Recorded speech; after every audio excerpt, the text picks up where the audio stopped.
Hello friends, કેમ છો બધા? એકતાસ કિચનમાં આપ સૌનું સ્વાગત છે. આજે આપણે બનાવીશું ચીઝ ચોકલેટ કેક. આજે મારી ડોટરની બર્થડે છે, તો એના માટે મેં સ્પેશિયલ આજે ચીઝ કેક બનાવી છે. એની ડિમાન્ડ હતી કે મારે ચોકલેટ કેક ખાવી છે, તો એના માટે મેં ચોકલેટ કેક બનાવી છે. તો ચાલો આપણે આજે એની રેસીપી જોઈ લઈએ. તો આમાં મેં જે ક્રીમ મળે છે અમૂલનું જે ક્રીમ પેકેટમાં મળે છે, ફ્રેશ ક્રીમ, તે લીધું છે. તેને મેં ફ્રીઝર કરી દીધેલું હતું 4-5 કલાક માટે, એટલે એકદમ ચિલ્ડ આમાં જોઈએ છે.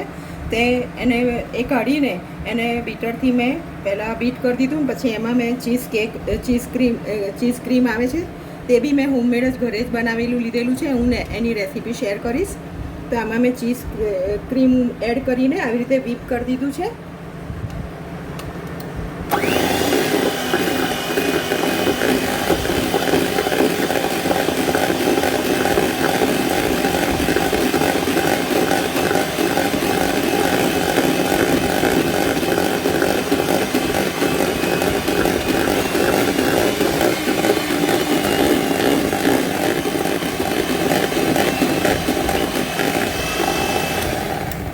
તમે જોઈ શકો છો કે આપણું ચીઝ ક્રીમ રેડી છે. હવે આપણે જે બિસ્કિટ હતા એને મિક્સરમાં ગ્રાઇન્ડ કરી દીધા છે. હવે આપણે એમાં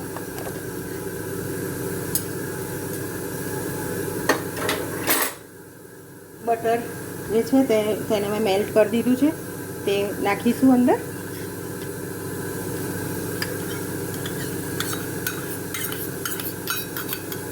અને એને સારી રીતે મિક્સ પહેલાં કરીશું.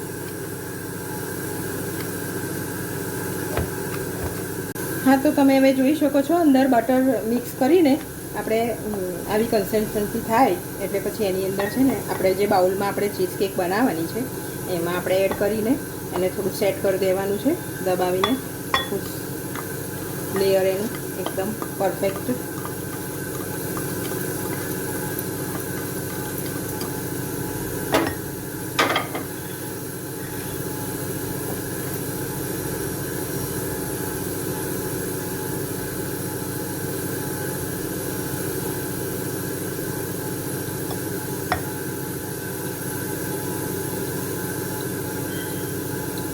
આવી રીતે એકદમ કમ્પ્લીટ દબાવી દેવાનું છે એને.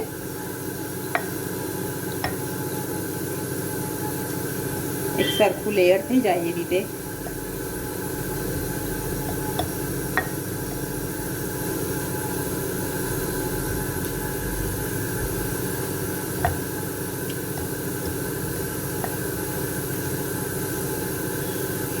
હા, તો ફ્રેન્ડ્સ તમે જોઈ શકો છો આવી રીતે એકદમ સરખું લેયર કર્યા પછી એને 10 મિનિટ માટે ફ્રીઝરમાં મૂકી દેવાનું છે સેટ થવા માટે.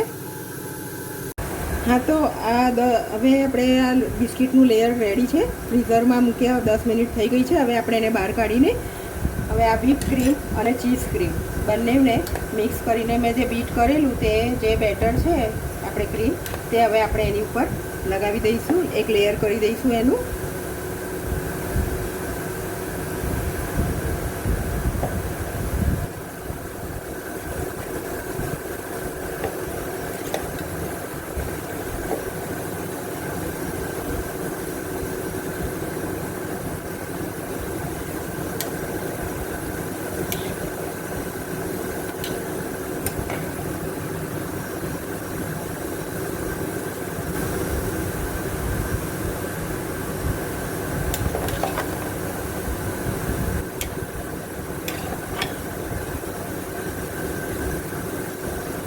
જે પ્રમાણે થિકનેસ તમારે જોઈતી હોય એ પ્રમાણે આખું લેયર કવર, આ બિસ્કિટનો જે પાર્ટ છે તે આખો કવર થઈ જવો જોઈએ.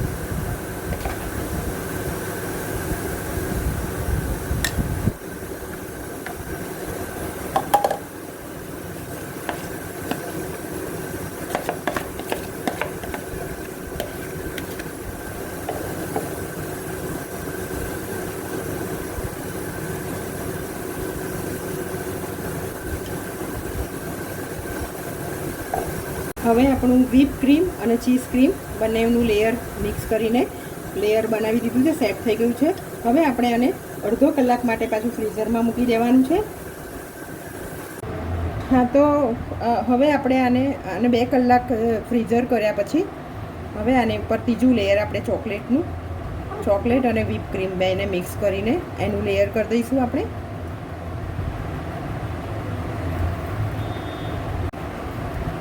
પછી આપણે આને એકદમ પેલું ત્રીજું લેયર કમ્પ્લીટ કર્યા પછી આને હવે ફ્રીઝર કરી દઈશું આપણે.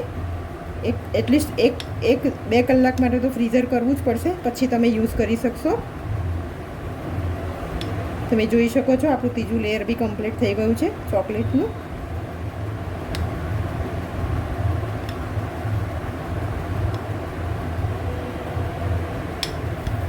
બસ.